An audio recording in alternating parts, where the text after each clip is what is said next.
That's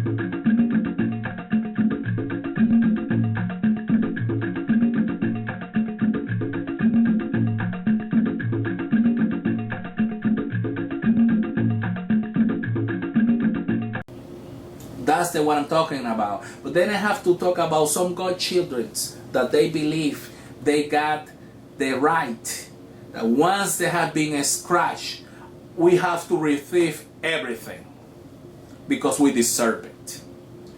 And then they don't realize that when they do a pact, they do that pact with the Mfumbi. It's a blood pact. You don't do it with the Tata. You do it with the Mfumbi. He's the one who controls your life. He's the one who watches for you. And sometimes these godchildren, once they get scratched, they go with their life. They forget that they have responsibility with that spirit. And they don't bring cigars. They don't bring candle or 7-day candles. They don't bring hot water or rum to the Nganga. They don't bring the sacrificial animal to the Nganga because they think it's the Tata who is the owner of the Nganga who must pay for the animals for the ritual that person who is the godchildren, he's the one, if he wants the ceremony to be conducted to him, he's the one who has to provide that.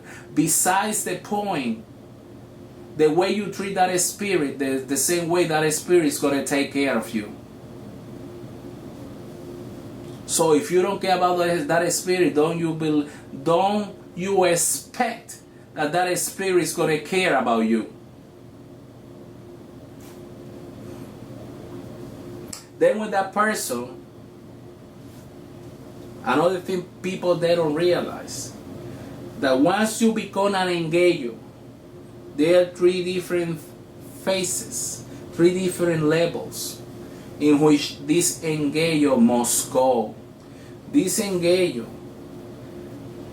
has to go for different learnings as a Pino Nuevo, new pine tree.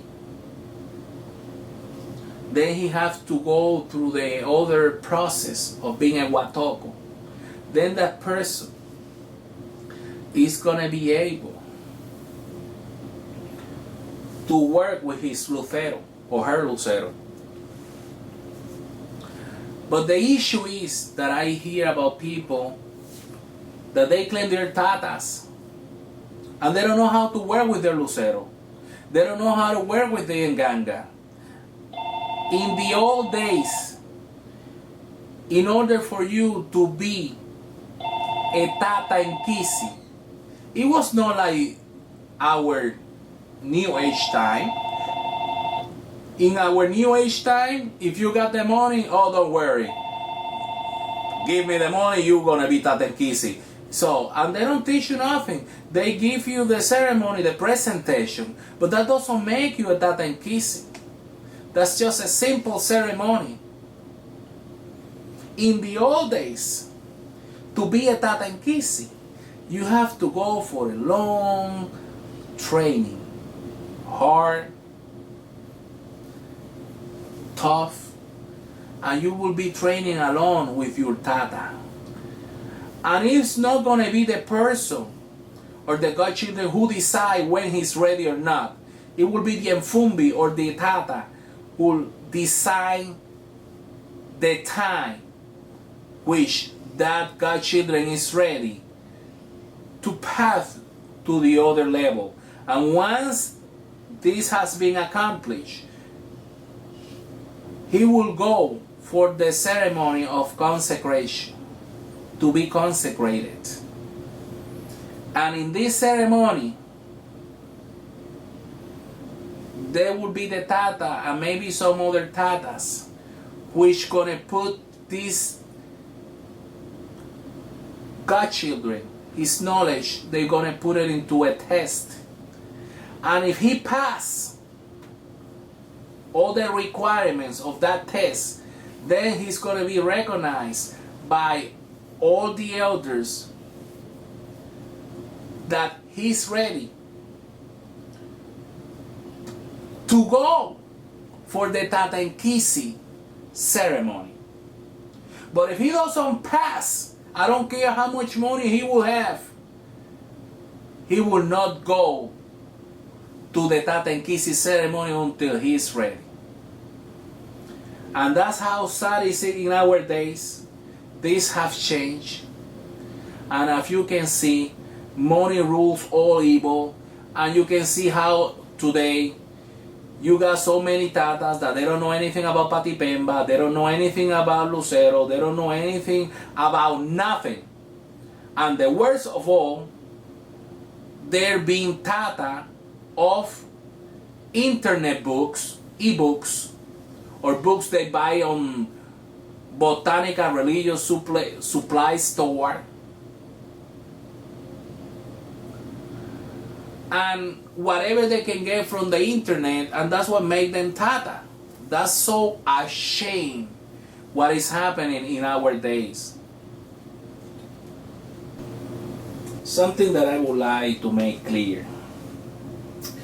Many of those people who has an Nganga, because I've been so surprised to seeing how they have this iron cauldron with a lot of ground or dirt and many sticks, wooden stick around the Nganga, and they are put so tight together that they cannot, the wooden stick cannot be moved around, and it looks that somebody put them there with concrete or cement.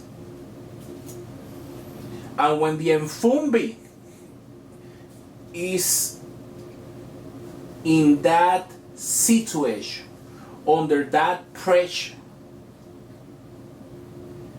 he feels so uncomfortable that he start getting upset, and a lot of explosion start happening inside of that Nganga, and that also affect all the godchildren that are on those Masango, or whoever is in that Palo house. We must understand that this person who owns an Nganga, they gotta keep in mind that those wooden sticks, they should be available to be removed from one side to the other one, because once every year that letter of the year comes, those wooden sticks gonna be moving around according to the needs or necessities of the gajos or the son of that Nganga or Masangos. Because those wooden sticks, you do ceremonies to each one individually. But if you have them all tied up, glue up to the ground, that you cannot do nothing, this is going to turn all against all the individuals who reside inside of that Nganga, or who are godchildren of that Nganga. Also, I would like to talk about one of the greatest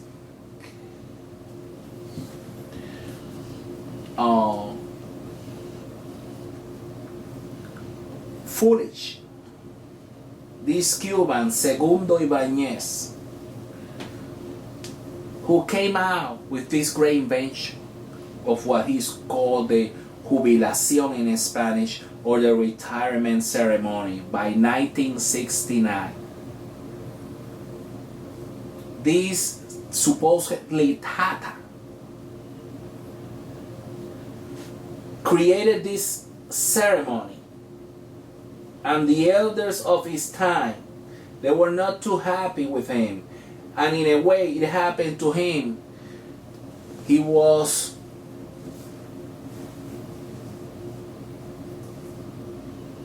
looked by the other elders not in a good way, very similar to what happened to Andres Petit.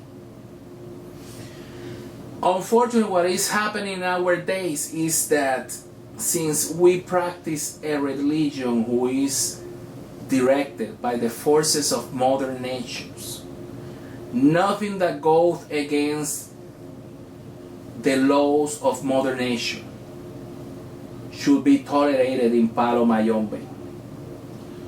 With that said,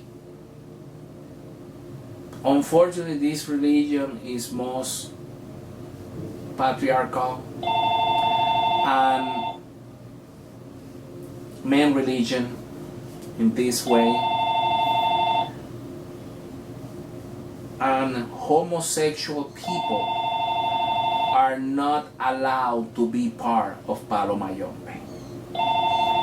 And what is happening in our days is that many people who try to make some money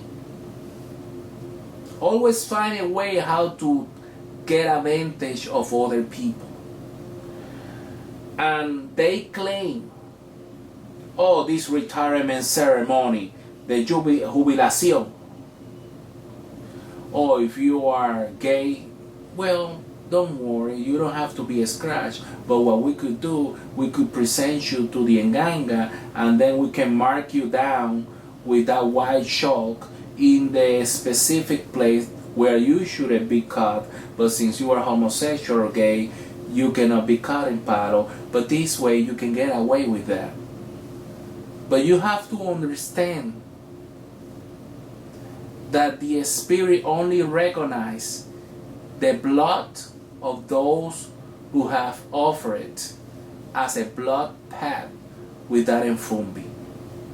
People who have not given to this Fumbi his blood, they are not recognized as God's children. And that's where these people are ripping them off with their money.